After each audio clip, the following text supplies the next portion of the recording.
Zahiriddin Muhammad Bobur. U 12 yoshida valiahd sifatida taxtga o'tirdi. Samarqandni egalladi. Ammo uni saqlab qolishga xalqning madadi yetmadi.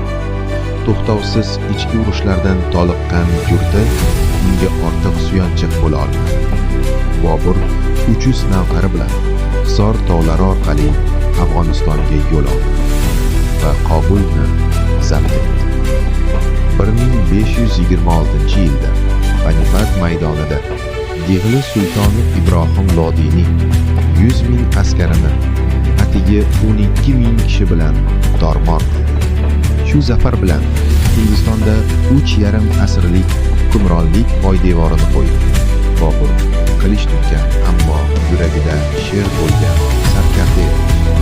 U 47 yoshida Agrada vafot etdi. Vasiyatga ko'ra jasadi Kobulga, o'zi barpo etgan bog'i Boburga olib borildi. Zahiriddin